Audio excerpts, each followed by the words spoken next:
Muy buenas tardes a todos los participantes. Les saludamos y les damos una cordial bienvenida desde el Hospital Belén de Trujillo. Bienvenido a todo el personal de salud a la telecapacitación del día de hoy, lunes 24 de febrero, con el tema Implementación de un sistema de farmacovigilancia activa en UCI neonatal, a cargo de nuestra químico farmacéutico Vanessa Morales Muñoz, químico farmacéutico responsable de farmacia en maternidad del Hospital Belén de Trujillo.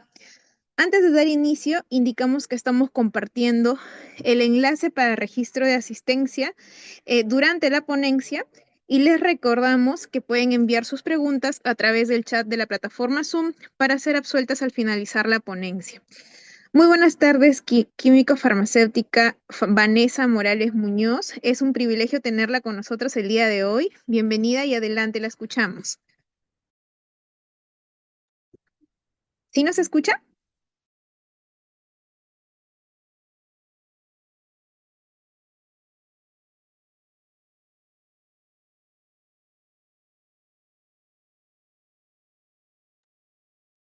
Activar su micrófono, por favor.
Buenas tardes con todos.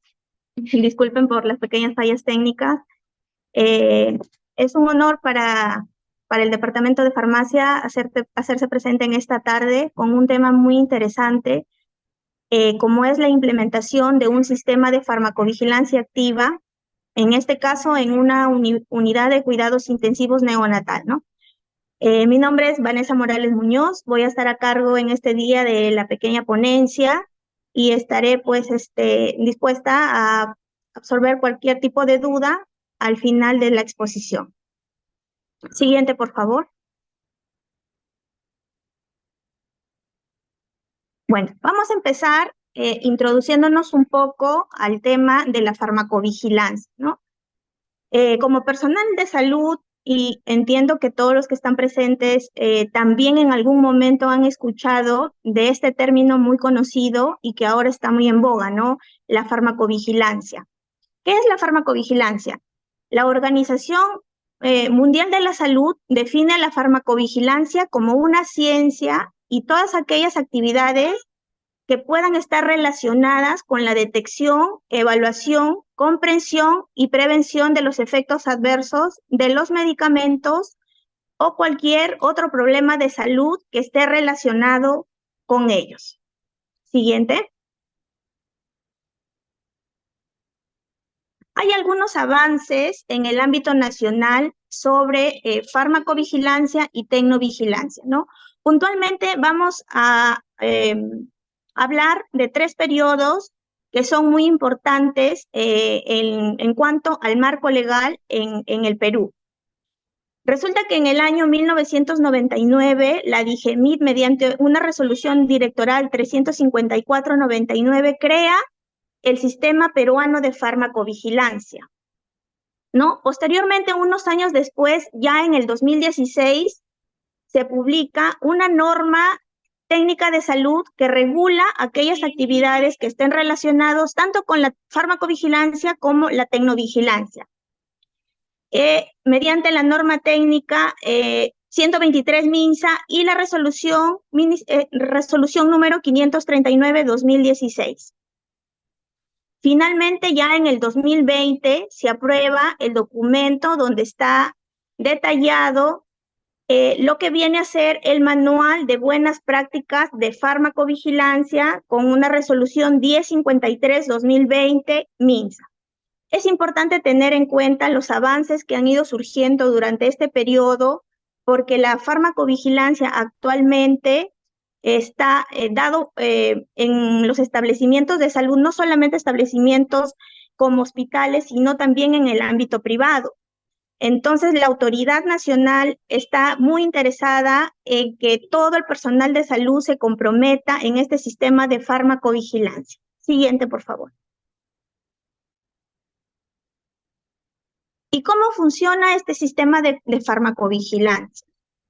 Este sistema de farmacovigilancia se basa en la notificación de aquellas sospechas de efectos adversos de los medicamentos en cualquier momento del proceso de desarrollo, ¿no? Ya sea su fabricación, comercialización por parte de todos los colectivos implicados, vale decir, aquellos profesionales sanitarios, también incluyen los laboratorios farmacéuticos y también los ciudadanos.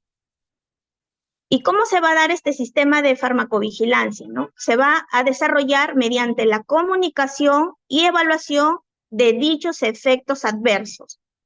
Y mediante este sistema de farmacovigilancia nos va a permitir garantizar un uso seguro de los medicamentos que estén disponibles en el mercado. Recordemos, pues, que cuando los medicamentos son desarrollados y salen al mercado, tienen diferentes procesos, ¿no? Desde la parte preclínica, la parte clínica y la parte post-comercialización. Entonces, durante todo este proceso, estos fármacos tienen que tener una vigilancia cercana, ¿no? Cuando los fármacos son expuestos o ya salen en el periodo de post-comercialización, es una responsabilidad que nosotros como profesionales de la salud tenemos de reportar aquellas reacciones que podrían presentarse y que como son medicamentos nuevos aún no se conocen. Entonces nosotros como profesionales de salud tendremos que enriquecer esa información para que a la larga sepamos cuáles son los efectos adversos que esos medicamentos están originando. Pero si nosotros como profesionales de salud no estamos enlazados con este tema de la farmacovigilancia y no le damos la importancia, ¿qué puede pasar? Puede pasar que muchos medicamentos estén originando efectos adversos y nosotros no lo estemos reportando. Esa es la importancia que tiene este sistema de farmacovigilancia. Siguiente, por favor.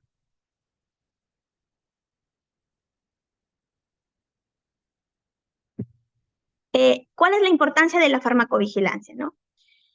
Como decía, ¿no? Durante las últimas décadas ha existido un avance en la investigación y desarrollo de todo tipo de medicamentos.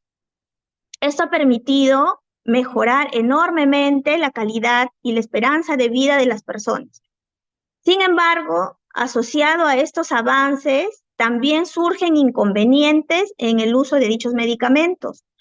Por lo tanto, es imprescindible poder controlar posibles efectos adversos que puedan derivar en problemas de efectividad y seguridad en los tratamientos.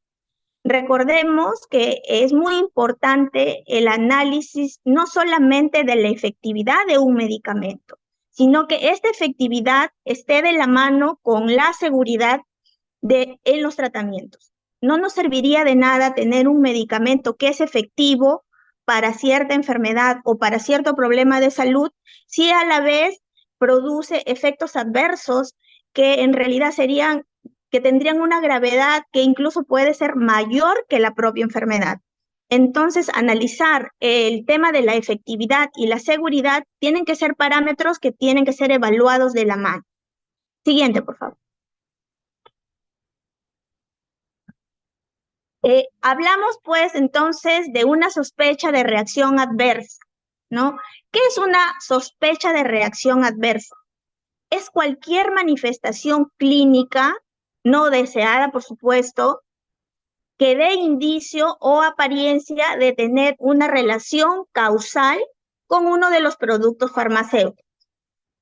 Es decir, a nuestros pacientes, nosotros le estamos administrando un tipo de medicamento y de pronto aparece una reacción adversa que puede ser de repente desde un dolor de cabeza, náuseas, de repente algún rash cutáneo, etcétera. Entonces nosotros lo vamos a catalogar como una sospecha de reacción adversa. ¿Y por qué es una sospecha de reacción adversa y no una reacción adversa como tal? Para que una reacción adversa sea catalogada como tal, tiene que estar sujeta a una previa evaluación, que ya lo vamos a explicar un poco más adelante. Mientras tanto, nosotros pensemos o tengamos algún caso que se presente en nuestros pacientes donde probablemente uno de los fármacos esté produciendo una reacción adversa, entonces lo vamos a catalogar como una sospecha de reacción adversa y que va a tener que estar sujeta a una evaluación. Mientras la evaluación no se dé, va a quedar simplemente en una sospecha de reacción adversa. Cuando la evaluación se haga, entonces podríamos confirmar o rechazar que esta reacción adversa fue producida por tal fármaco. ¿Qué más podemos hablar de estas sospechas de reacción adversa? Estas reacciones son inesperadas, son perjudiciales y figuran entre las 10 causas principales de defunción en todo el mundo. Entonces, imagínense, al estar entre las 10 causas principales de defunción de nuestros pacientes en todo el mundo, es un problema de salud grave que nosotros como profesionales de la salud le tenemos que darle importancia de vida y abordar desde el lugar donde nos toque, ¿no? La mayoría de estas reacciones son evitables, ¿no? Afectan a personas en todos los países y en algunos casos los costos asociados a estas reacciones adversas, por ejemplo, los costos de hospitalización, una cirugía, una pérdida de productividad, estos costos incluso sobrepasan el costo de los medicamentos. Es decir, una reacción adversa podría incluso costar más que el mismo tratamiento que se le puede estar dando a nuestro paciente. Y lógicamente tenemos que tener en cuenta y saber, recordar siempre que no hay medicamentos exentos de riesgo. Todos los medicamentos tienen posibles efectos adversos que pueden causar a nuestros pacientes. Siguiente, por favor. Tenemos los objetivos de la farmacovigilancia, ¿no? El primer objetivo, muy importante, es mejorar la atención y la seguridad del paciente en relación con el uso del medicamento y todas las intervenciones médicas. Como decir, ¿no? La farmacovigilancia abarca la seguridad de que estos medicamentos no estén produciendo efectos adversos. Entonces, la farmacovigilancia va a estar pendiente de que cualquier fármaco que pueda producir una reacción adversa sea reportado. Detectar problemas relacionados con el uso de medicamentos y comunicar los hallazgos de manera oportuna. En este caso, es válido hacer recordar también que toda la información, todos los reportes que nosotros podamos generar, no solamente acá en el ámbito hospitalario, sino en el ámbito privado, se va a ir a una base de datos a nivel mundial, ¿no? Es por ello que si nosotros reportamos, vamos a enriquecer esa información, ¿no?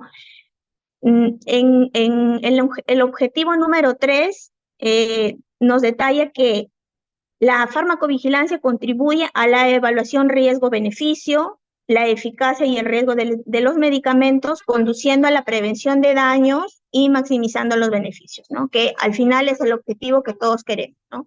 Que el medicamento haga el efecto que nosotros deseamos, pero que minimice los riesgos y que sea seguro para nuestro paciente. Finalmente, como cuarto objetivo de la farmacovigilancia, incluyendo también, se podría tener evaluaciones de costo-efectividad, ¿no? Sobre todo en el caso de los hospitales, donde se trata de usar los recursos de manera racional y a menos costo. Siguiente, por favor.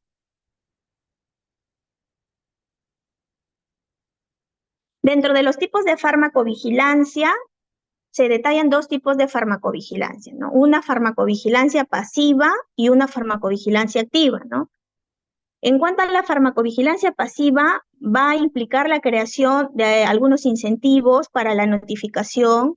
Estos incentivos pueden ir de incentivos positivos a incentivos negativos. Mientras que la farmacovigilancia activa es la implementación de estrategias de búsqueda de aquellos eventos o reacciones adversas. Mientras que en la farmacovigilancia nosotros vamos a esperar que las notificaciones lleguen porque se informa al personal que se está trabajando un sistema de farmacovigilancia, se pide al personal que puedan notificar en cuanto se crea que algún medicamento esté haciendo algún efecto no deseado. Mientras que en la farmacovigilancia activa, el personal de salud tiene que implementar estrategias para buscar o para encontrar algunos efectos que no sean deseados. Siguiente, por favor.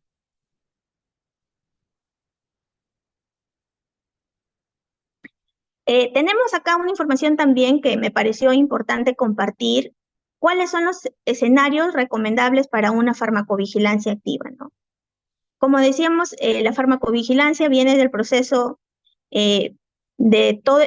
implica todo el proceso de fabricación de medicamentos post-comercialización también, ¿no? En cuanto a la autorización de nuevos medicamentos, a partir de pocos ensayos clínicos o ensayos de pequeño tamaño, no sabemos, son medicamentos nuevos que se están lanzando y que no sabemos aún qué efectos adversos puede tener en el paciente, ¿no? Entonces, en esos escenarios es muy importante la farmacovigilancia activa, ¿no? También cuando hay un reposicionamiento terapéutico de medicamentos para su uso en nuevas indicaciones terapéuticas, ¿no? Es decir, un fármaco salió al mercado para un uso y en el camino se descubrió que también podría hacer efecto en otros tipos de problemas de salud, entonces también ahí es necesario tener una farmacovigilancia activa, ¿no? También es importante cuando la información es insuficiente sobre la seguridad, ¿no? En poblaciones especiales, por ejemplo, en pacientes diabéticos, pacientes embarazadas. Y también cuando hay información insuficiente sobre la seguridad de uso a largo plazo de algunos medicamentos. Siguiente, por favor. Ahora vamos a centrarnos un poco más ya en el tema en sí, ¿no? Las reacciones adversas en neonatología. Estas reacciones adversas a medicamentos representan un problema muy importante en general en todas las unidades de cuidados intensivos, ¿no? Pero aún más teniendo en cuenta el tipo de pacientes que son los neonatos, que son pacientes especiales, que necesitan cuidados mucho más especiales que un adulto. Es conocido a nivel mundial que estos eventos no son notificados, ¿no? O hay una infranotificación. Siguiente, por favor. A partir de esto, y teniendo en cuenta que hay algunos efectos que no se podrían estar comunicando, en nuestro hospital queremos implementar un sistema de farmacovigilancia activa en una unidad de cuidados intensivos neonatal. Este sistema de farmacovigilancia se ha dividido en varios periodos, ¿no? Se va a empezar con una revisión de historias clínicas. Este plan piloto se tiene planificado a desarrollar durante los meses de marzo del 2025 a diciembre del 2025 como un plan piloto. Se iniciará con la revisión de las historias clínicas durante todos estos meses, es decir, de marzo del 2025 a diciembre del 2025. Durante este periodo, al hacer nosotros la revisión de las historias clínicas, lo que nosotros esperamos es detectar algunas posibles reacciones adversas que se esté dando por el uso de los medicamentos en la UCI neonatal.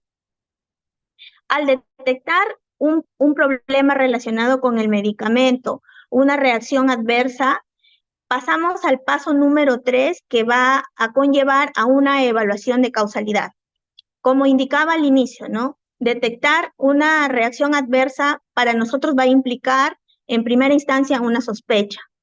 Cuando ese formato se llena, se presenta y se hace la evaluación de causalidad, donde va a implicar una búsqueda bibliográfica y nosotros le podamos asignar un puntaje y se determine que verdaderamente ese fármaco es el que está causando algún tipo de problemas en nuestro paciente, entonces ya como tal le llamaríamos una reacción adversa.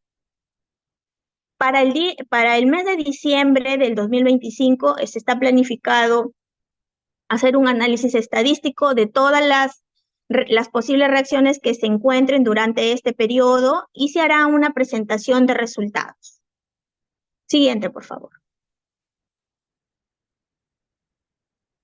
En cuanto a la revisión de las historias clínicas, ¿cómo se va a manejar esta revisión de historias, no? Se va a tomar dos datos que son importantes en este caso para nuestros pacientes, datos maternos y datos del recién nacido, ¿no? En cuanto a los datos maternos, se va a tener en cuenta la edad, la paridad, enfermedades del embarazo, tipo de parto y rotura prematura de membranas. Mientras que los datos básicos que vamos a tomar para los neonatos se van a caracterizar por sexo, edad, gestacional al nacer, peso al nacer y el diagnóstico, ¿no?, de fondo por el que este paciente recién nacido se queda en estancia en la unidad de cuidados intensivos. Ese es nuestro primer paso, ¿no? Revisión de historias clínicas. Siguiente, por favor. Tenemos para ello un listado de medicamentos y sus reacciones adversas. Estos medicamentos se han clasificado de acuerdo al sistema con el que está relacionado, ¿no? Como en primer lugar tenemos el sistema respiratorio y tenemos 3 fármacos que son muy utilizados en UCI neonatal. Tenemos cafeína, epinefrina y tenemos el surfactante pulmonar. En cuanto a la cafeína, tenemos los principales efectos adversos como taquicardia, reflujo, hiperglicemia, poliuria, temblores, tromboembolismo. En cuanto a la epinefrina, hipotensión, rubor facial, taquicardia. El surfactante pulmonar, el posible efecto adverso no deseado que se puede presentar en un neonato es una hemorragia pulmonar. En cuanto al sistema cardiovascular, tenemos la dobutamina, ¿no?, con información que puede producir taquicardia e hipertensión. La furosemida, como posibles efectos adversos, poliuria, hipocalemia e hiponatremia. Prostaglandina E1, hipertermia, bradicardia, periostitis e hipoglicemia. En cuanto a la hidroclorotiazida, podría producir poliuria, hipocalemia, hiponatremia. En cuanto a la dopamina, tenemos como posibles efectos adversos hipertensión, taquicardia, poliuria. Captopril, posible efecto adverso, hipotensión, falla renal, tos. En cuanto a la digoxina, podría provocar una taquicardia supraventricular. En cuanto al propanolol, disnea y la espironolactona, poliuria. Siguiente.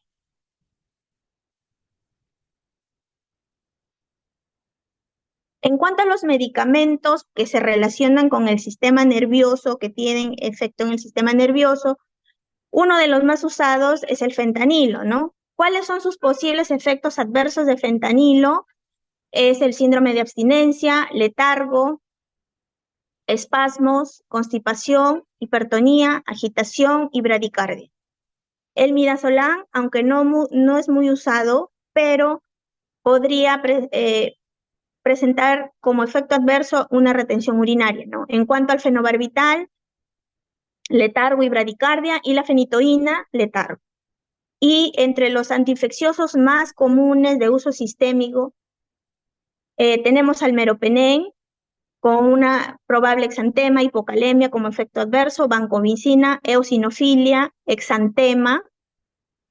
Tenemos a la amicacina, que puede producir una falla renal, la ampicilina, también muy usada en neonatología, que puede producir un rash, oxacilina con eosinofilia y cefepime relacionado con un probable exantema. Siguiente, por favor.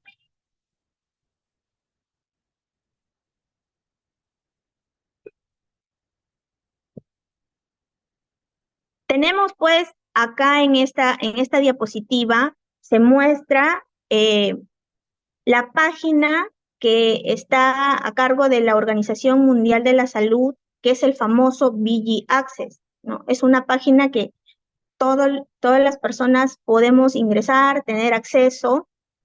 Es un buscador que nos va a permitir encontrar todos los efectos adversos reportados a nivel mundial de todo tipo de medicamentos.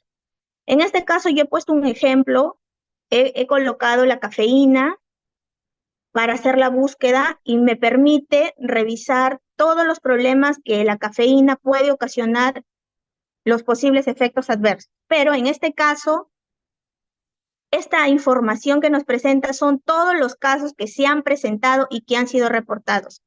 He ahí la importancia de que nosotros como profesionales de la salud tomemos conciencia de lo importante que es reportar. La información que nosotros podamos reportar acá a nivel nacional va a ir a una base de datos mundial y se va a ver reflejada en esa plataforma. Por ejemplo, si yo pongo en este caso cafeína, ¿no? La cafeína reporta que tiene un 9% de reportes de desórdenes cardíacos y a la vez lo desdobla en todos los problemas uno por uno. Por ejemplo, ahí me detalla la taquicardia, las palpitaciones y al lado me pone el número de casos, ¿no? En este caso, por ejemplo, de la cafeína, me indica que el 9% de todos los reportes de cafeína son relacionados a desórdenes cardíacos. Y dentro de ese 9%, que son 649 casos reportados, de esos 69 casos reportados, tengo 213 casos que son puntualmente taquicardia. Entonces, yo les invito a que puedan navegar en esta plataforma y puedan informarse de repente si es que ustedes sospecharan de alguna reacción adversa que pueda estar provocando su fármaco en sus pacientes, ¿no? Siguiente, por favor. Teniendo en cuenta la plataforma que se mostró en la diapositiva anterior, es que se ha sacado todo ese listado de reacciones adversas por medicamento usado en UCI neonatal. También me pareció importante mostrar este estudio observacional en el cual nos hemos basado para poder plantear este plan piloto, ¿no? Este es un estudio publicado en el 2023, un estudio observacional. Se ha realizado en Brasil, donde muestra pues el perfil temporal de las reacciones adversas a medicamentos y factores clínicos asociados, ¿no? Es un estudio observacional, prospectivo, en una unidad de cuidados intensivos neonatales. Este estudio nosotros lo hemos tomado como referencia para poder hacer nuestro plan piloto acá en el Hospital Belén. Siguiente, por favor.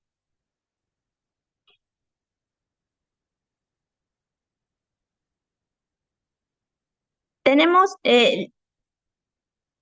definición operativa de las reacciones adversas a los medicamentos, ¿no? Una vez que yo tengo mi lista y tengo todos los posibles efectos que estos medicamentos puedan estar ocasionando en mi paciente, voy a tener una lista de cotejo también con todas las reacciones adversas y una pequeña definición operativa. Por ejemplo, ¿no? Si yo estoy evaluando el síndrome de abstinencia, ¿qué voy a estar verificando en el paciente? ¿No? Que tenga signos, que aparezcan signos como irritabilidad, temblores, hipertonía, hipertermia, heces blandas tras la retirada de un fármaco, ¿no? Si estoy evaluando a mi paciente bradicardia, ¿no? Voy a estar pensando que la frecuencia cardíaca tiene que ser inferior a 100 pulsaciones.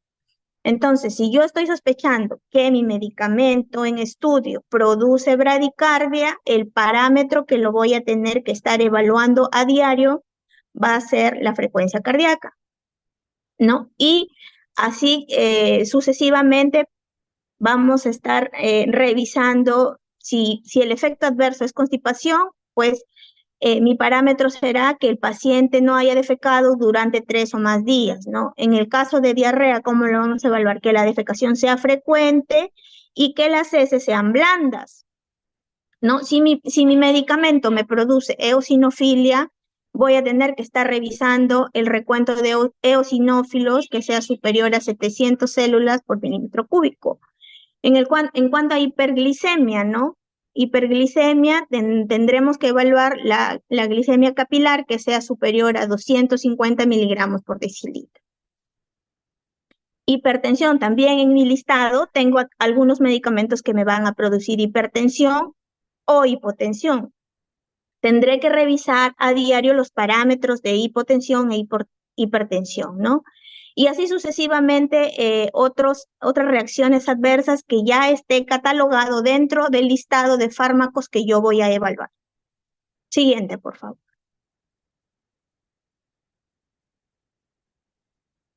Para efectos de practicidad y en cuanto a una actividad que nosotros como farmacéuticos realizamos, que es el seguimiento farmacoterapéutico, trabajamos con una hoja farmacoterapéutica donde podemos anotar de manera diaria todos los fármacos con los que el paciente está llevando a cabo su tratamiento, ¿no?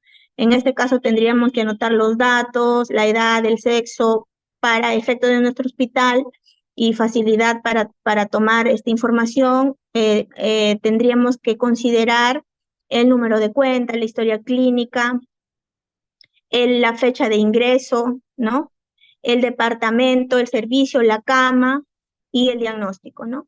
En el lado izquierdo tendríamos que hacer una lista de todos los fármacos que el paciente está utilizando, la dosis, la vía de administración, la frecuencia y colocar diariamente, hacer un seguimiento de cómo va el tratamiento, ¿no? Se continúa con la dosis, se suspende, se cambia por otro fármaco, etcétera, ¿no?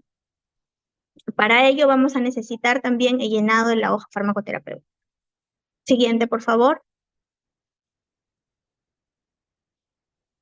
Otra ficha que se tiene que implementar serían los controles, ¿no? Como ya vimos anteriormente, voy a tener mi lista de cotejo. En mi lista voy a tener todos los fármacos que yo voy a evaluar. Voy a tener también todos los posibles efectos adversos que estos fármacos pueden provocar en mi paciente. Y voy a tener una lista control, como la que se está mostrando acá, con todos los parámetros que yo voy a evaluar de manera diaria para poder verificar si efectivamente el efecto que se está presentando en el paciente se puede atribuir al uso del medicamento, ¿no? Aquí vamos a evaluar, por ejemplo, la frecuencia cardíaca, vamos a evaluar la glucosa, la diuresis, ¿no? Por ejemplo, en cuanto al examen físico, cómo está el paciente, tiene irritabilidad, ¿no? Distensión abdominal, está con diarrea, presenta algún tipo de rash, ¿no? En los exámenes de laboratorio, generalmente, como ya vimos, vamos a estar analizando, por ejemplo, la furosemida, la espironolactona, vamos a estar analizando cómo van sus electrolitos, ¿no? Potasio, sodio, ¿no? En cuanto de repente a un tema de un rash, ¿no? Tendríamos que evaluar al paciente, ver cómo está. De manera diaria se va a hacer este control. Siguiente, por favor.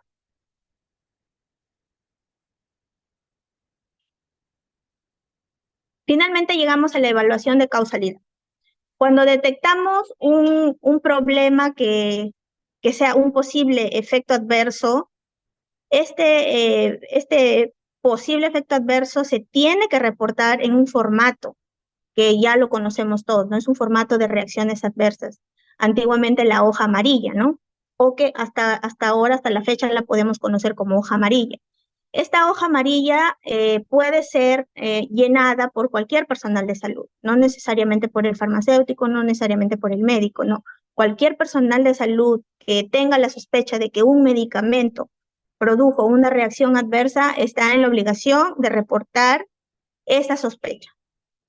En nuestro caso, ya para nuestro plan que nosotros tenemos, al nosotros sospechar de un fármaco que esté causando algún tipo de efecto adverso en nuestros neonatos, vamos a llenar esta hoja de reporte de sospechas y se tendrá que hacer una evaluación mediante el algoritmo con el que trabaja el MINSA, que es el algoritmo de y lasaña.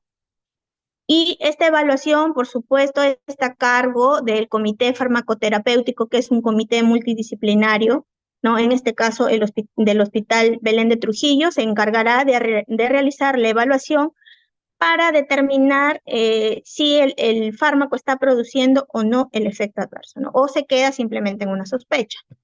Siguiente, por favor. Acá tenemos el algoritmo, ¿no? De Cas-Lasaña. Este algoritmo tiene varios puntos donde se tiene que evaluar y dar y asignar un puntaje, ¿no? Por ejemplo, en la primera parte nos habla de una secuencia temporal. Es decir, yo al administrar un fármaco y si yo sospecho de una reacción adversa, esa reacción se da después de administrado el fármaco, entonces yo puedo decir que tiene una secuencia temporal. Pero si yo estoy analizando, ejemplo, ¿no? Un fármaco que está produciendo diarrea a un paciente, ¿no? Sospecho de que la diarrea es producto de un fármaco, pero resulta que el paciente, que en el día 1 se le da el medicamento, pero el paciente ya ha estado 2 días atrás con el problema de diarrea. Entonces yo no puedo decir que este fármaco le está produciendo diarrea porque ya el paciente venía con ese problema de salud. Para eso está la evaluación de la secuencia temporal, o sea, es una evaluación cronológica. Lógicamente, aquellos fármacos que se administren y las reacciones vengan después de la administración del fármaco van a tener más puntaje, ¿no? En cuanto al segundo punto, en esta evaluación de causalidad se evalúa el conocimiento previo, ¿no? ¿Qué tanto conocemos de estas reacciones, no? ¿Es una RAN conocida? ¿Es una RAN conocida ocasionalmente? ¿No? ¿Es una RAN que no es desconocida? Entonces, según ello, también se le asigna un puntaje, ¿no?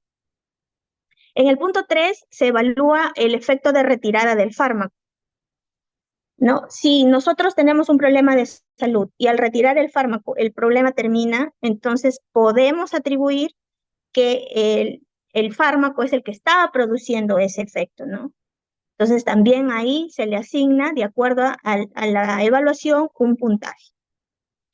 Otro punto a considerar en esta evaluación de causalidad es la reexposición al medicamento, ¿no? Tengo un medicamento, me reporta una reacción adversa, ¿no?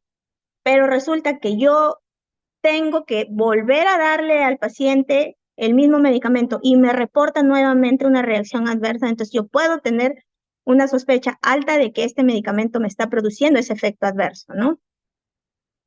Existencia de causas alternativas. Recordemos, pues, que los pacientes no tienen solamente un medicamento, ¿no?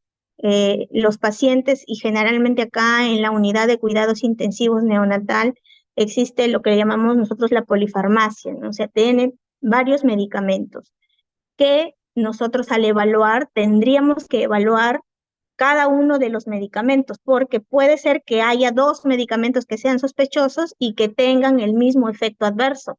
Entonces, ahí es donde yo tengo que evaluar. ¿Existen unas causas alternativas? ¿Puede otro fármaco producir este efecto o solo es el fármaco sospechoso? ¿No? Ahí se hace el análisis y se tendría que dar también un puntaje. También se evalúa lo que vienen a ser los factores contribuyentes, ¿no? En esta edad, por ejemplo, en este punto, por ejemplo, el tipo de paciente, ¿no? Neonatos que son pacientes más, digamos, especiales, de condiciones especiales, que se tiene que tener mucho más cuidado.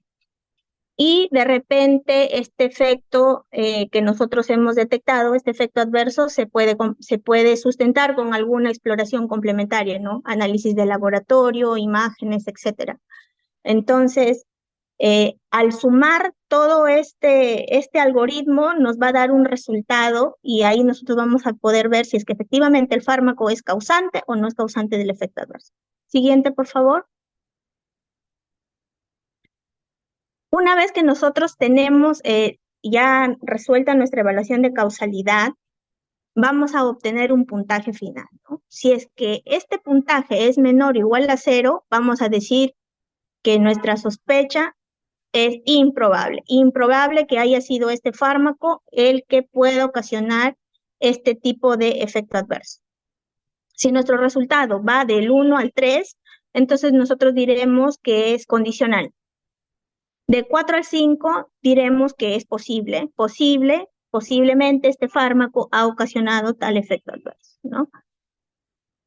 Si obtenemos un puntaje de 6 a 7, entonces diremos que este efecto adverso es probable. Y si el puntaje es mayor o igual a 8, entonces definitivamente estaremos ante un efecto adverso que ya es definido. Y en cuanto a la gravedad, tenemos los efectos adversos que pueden ser leves, moderados o graves, ¿no? Cuando hablamos de un efecto adverso leve, es una reacción que se presenta con signos y síntomas fácilmente tolerados y que no va a necesitar ningún tipo de tratamiento, ¿no? En cuanto a una gravedad moderada, ya en este caso el efecto adverso interfiere con las actividades del paciente, pero no amenaza directamente la vida, ¿no? Va a requerir, en este caso sí, un tratamiento farmacológico y puede o no requerir la suspensión del tratamiento, ¿no? Esto quedaría a criterio médico y evaluar el riesgo-beneficio, ¿no? En cuanto a una gravedad 3 o catalogado como grave, esta se presenta con la administración de cualquier dosis de un producto que ocasione lo siguiente, ¿no? Pone en peligro la vida o causa la muerte. Hace necesario hospitalizar o prolongar la estancia hospitalaria y puede causar invalidez o incapacidad permanente. También puede causar alteraciones o malformaciones en el recién nacido, ¿no? Y contribuye directa o indirectamente a la muerte del paciente. Siguiente, por favor.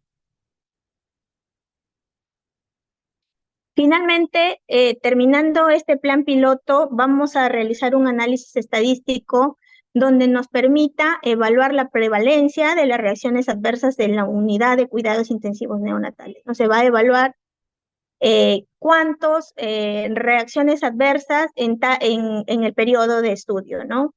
¿Cuáles de ellas son las más comunes, ¿no? Y qué medicamentos fueron los que generaron más reacciones adversas. Y finalmente, siguiente por favor, se presentará los resultados. Queríamos compartirles también este cuadro que me parece muy importante, sobre todo para todo el personal que trabaja en nuestro hospital, ¿no? Es el reporte mes a mes durante el año 2024, ¿no? Aproximadamente tenemos un promedio de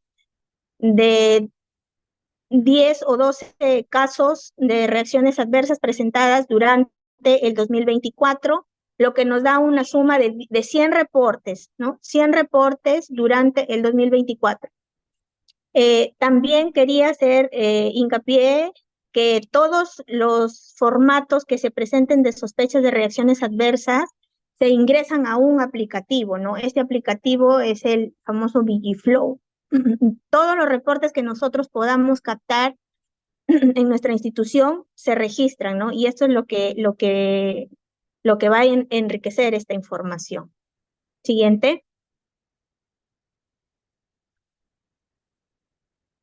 Bueno, y como parte también del trabajo que se viene realizando en el Hospital Belén, este año se ha recibido un reconocimiento y felicitación, ¿no? Por los reportes de sospechas de reacciones adversas que fueron presentados durante el 2024, ¿no?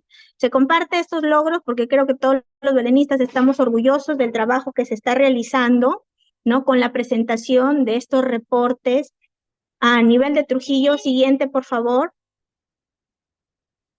A nivel de Trujillo estamos en el puesto número 1, ¿no? Con los 100 casos reportados durante el 2024, ¿no? Esta base de datos, como les repito, es base de datos de farmacovigilancia y tecnovigilancia de VigiFlow, ¿no? De una fuente de la Gerencia Regional de Salud.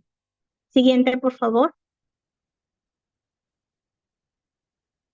Finalmente, les dejo esta frase: cada medicamento cuenta una historia y nuestra labor es asegurarnos de que sea una historia de bienestar y no de riesgo. Eso sería todo. Muchas gracias. Si hubiera alguna pregunta. Muchísimas gracias también a usted, nuestra química farmacéutica Vanessa Morales Muñoz, por su tiempo y por la información brindada el día de hoy en esta telecapacitación muy importante. Vamos a dar parte a que nuestros participantes se tomen un minuto para que puedan realizar sus preguntas, alguna duda que tengan y para que se las puedan dejar en la caja de chat del Zoom para poder ser absueltas por nuestra química farmacéutica. En lo que nos realizan nuestros participantes sus preguntas, ¿alguna recomendación final que nos tenga química farmacéutica? Claro, la recomendación es como decía al inicio, ¿no? El trabajo de farmacovigilancia es un trabajo articulado entre todo el equipo de salud. Entonces, nosotros tenemos que ser responsables de tener que reportar aquellas sospechas que nosotros encontremos desde el ámbito donde nos toque trabajar. Este trabajo, como repito, no es un trabajo solamente del químico farmacéutico o solamente del médico, ¿no? El personal de enfermería, hasta el personal técnico, tiene la potestad de poder reportar una reacción. Entonces nosotros como farmacia estamos llanos a poder apoyarlos de repente en el llenado de los formatos, en alguna recepción de alguna sospecha, y de esa manera pues incrementar, ¿no? Los reportes que podamos tener en realidad, ¿no? Decimos que a veces con la carga laboral que nosotros tenemos puede ser que sospechemos de repente de algún fármaco que esté, ¿no? Produciendo alguna reacción adversa, pero el mismo día a día, la carga laboral nos impide de repente estar llenando un formato, ¿no? Pero contamos acá en nuestro hospital con el área de farmacia clínica, que como parte de las funciones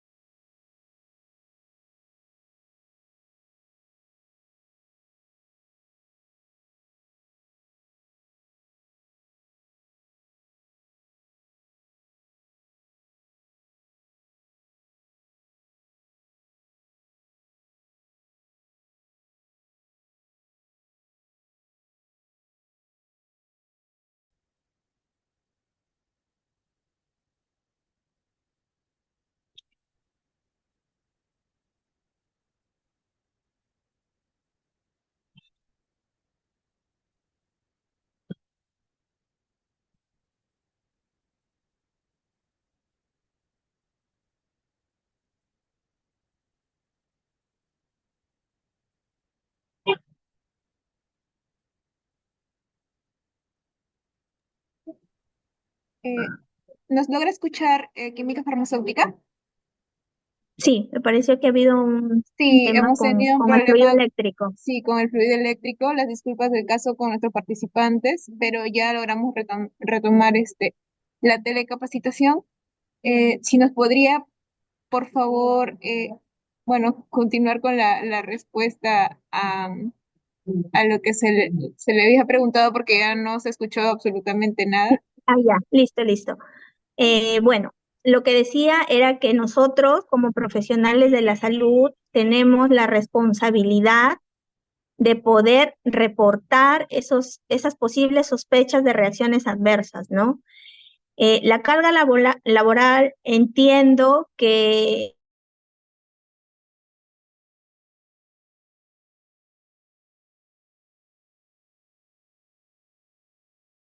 un poco la agenda apretada, ¿no? Pero para el caso puntual del Hospital Belén, nosotros tenemos un área de farmacia clínica que como parte de las funciones inherentes del área está el seguimiento farmacoterapéutico y el reporte de las reacciones adversas, ¿no? Entonces nosotros estamos llanos a poder acudir. De repente se sospecha de algún medicamento, podemos informar al área de farmacia clínica para poder nosotros de alguna manera de repente apoyarlos con el llenado del formato y la posterior evaluación de causalidad, ¿no? Muchísimas gracias por su respuesta. Continuamos con las preguntas. Nos comentan, ¿se debe reportar efectos secundarios que son conocidos y que ya están descritos en la literatura? Sí, la respuesta es sí. Esa es una de las dudas que siempre tienen algunos de los profesionales, ¿no? Pero si yo ya sé que ese efecto adverso se produce, pero recordemos que tenemos una base de datos que se enriquece con toda la información que nosotros mandamos. Esto es a nivel mundial, ¿no? Entonces tenemos también porcentajes, ¿no? Porcentajes de los efectos adversos que producen estos medicamentos. De repente dice, solamente al 1% de los pacientes le produce cefalea, pero en realidad yo tengo más reportes de cefalea. ¿Qué pasa si yo no reporto? Se va a quedar como un 1%, pero no es la realidad del fármaco. Entonces, por más que los efectos estén descritos en nuestro inserto, en nuestra ficha técnica y nosotros asumamos que es un efecto conocido, tenemos la obligación de reportar.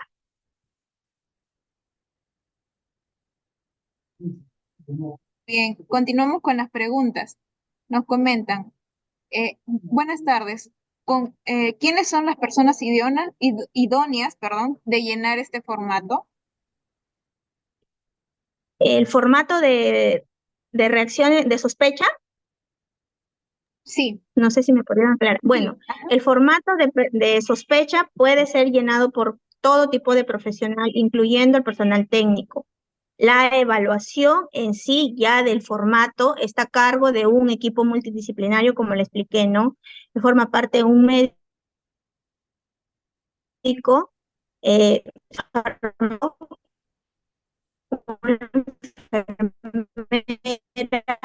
y en este ejemplo tenemos a la doctora Nole, que comité, o sea, es un equipo multidisciplinario el que hace la evaluación, no es específico ni es una función inherente solamente de un personal.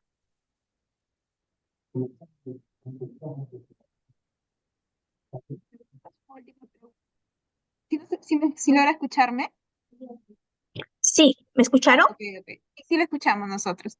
Bueno, continuamos con las preguntas. Como última pregunta, nos comentan. Muy buenas tardes, química farmacéutica. ¿Cómo se podría hacer el seguimiento para evitar efectos secundarios ante los medicamentos suministrados que interactúan con los alimentos? Ya, para ello nosotros tenemos que hacer un seguimiento diario.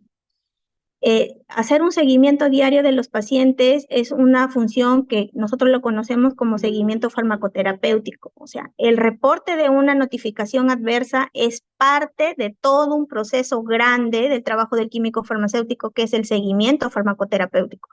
El seguimiento farmacoterapéutico implica un proceso más grande, ¿no? Seguimiento del paciente, estar pendiente con la visita, he llenado de la hoja farmacoterapéutica, ¿no? Nosotros también contamos con algunos, ahora que está en boga lo de la inteligencia artificial, ahora hay algunas páginas que nosotros podemos colocar el listado de todos los medicamentos y ver si interactúan entre ellos, los posibles efectos adversos, y no solamente de medicamentos, sino también de alimentos. Entonces, hay muchas páginas que nos podrían ayudar para poder ir al día a día verificando las interacciones y estar informando al equipo médico de los posibles efectos adversos que se puedan dar entre los fármacos, y no solamente con los fármacos, sino con alimentos, ¿no? Muy bien, muchísimas gracias. Nuestra química farmacéutica. Tenemos una manito levantada de parte de Alex Delgado. Si desea participar para poder... Ah, ya, bueno, parece que no. Bueno, eso sería todo entonces por parte de... Sí, tenemos la participación de uno de nuestros participantes. A ver, le vamos a dar pase para que pueda aperturar su audio. ¿Cómo está, doctora? Muy buenos días. Buenas tardes, ¿cómo está?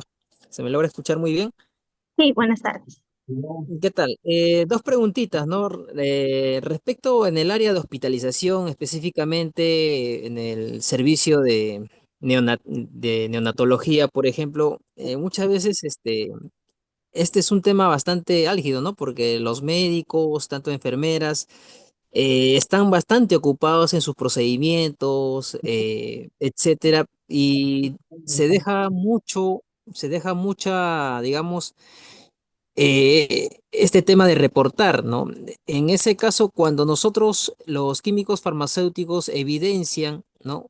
Y los otros profesionales, ya sea médico y enfermera, tienen una alta carga laboral y no reportan, nosotros podemos asistir ahí en base a las historias clínicas, ya que ahí se evidencian los efectos adversos o las sospechas. Y la otra pregunta es, doctora, si bien es cierto en la hoja María, se puede modificar ya que esta hoja es establecida, ¿no? por Digemit y veo ahí que no está incluido un parámetro importante, ¿no? Como es el registro sanitario, por ejemplo, de un producto farmacéutico a la hora ¿no? de Ujú, reportar, por ejemplo, claro, ¿no? Con los datos completos. ¿Eso es sí, factible? ¿Se puede modificar? Gracias. Muchas gracias. ya. En respuesta a la primera pregunta, eh, mm, tenemos que tener en cuenta, como repito, que todo el personal de salud puede llenar el formato, ¿no? En todo caso, si nosotros observamos una reacción, una sospecha de reacción adversa, entonces nosotros estamos en toda la facultad de poder llenar esa hoja, ¿no? Lo que podríamos trabajar es de repente en una capacitación en nuestros hospitales, porque realmente a veces, como repito, ¿no? La carga laboral es tan pesada que a veces no le tomamos la importancia al tema de farmacovigilancia, pero empezar de repente por una capacitación en el área donde yo me estoy desarrollando, informar a los médicos, a las enfermeras, qué es el formato de reacciones adversas, no solamente de las reacciones adversas, tenemos el tema de la tecnovigilancia también, ¿no? Entonces, ¿cómo se puede llenar el formato? Tal vez una capacitación, pero en todo caso el médico, la enfermera esté con el tiempo a las justas para poder atender a los pacientes, nosotros podríamos llenar también esa hoja y reportarla. Y en cuanto a la segunda pregunta, si bien es cierto, sí, solamente se detalla el lote, pero recordemos que todas las fichas y los formatos de reacciones adversas que nosotros captemos están llenados en un sistema que es el Vigiflow. Y en el Vigiflow sí tenemos muchos parámetros donde nosotros podemos enriquecer esa información, ¿no? Como el registro sanitario. Eso sería todo. Muchísimas gracias a nuestra químico farmacéutico, Vanessa Morales. Tenemos más comentarios con palabras de agradecimiento por la información brindada el día de hoy. Y bueno, hasta aquí en todo caso culminaríamos ya el momento de las preguntas. Agradecer por su tiempo y por la disponibilidad para que nos pueda brindar esta información a nuestra química farmacéutica. Asimismo, también agradecer a nuestros participantes que se han conectado el día de hoy a esta telecapacitación brindada por el área de telesalud del Hospital Belén de Trujillo. Muchas gracias a todos, que tengan muy buenas tardes. No olvidarse registrar en el enlace, en el link de asistencia para que se les pueda generar sus constancias correctamente, haciendo hincapié a que se les está generando las constancias de manera automática a todos los participantes que han participado, están conectados en un aproximado o un mínimo de 80% en la duración de nuestra conferencia. Muchísimas gracias a todos, muy buenas tardes. Muchas gracias.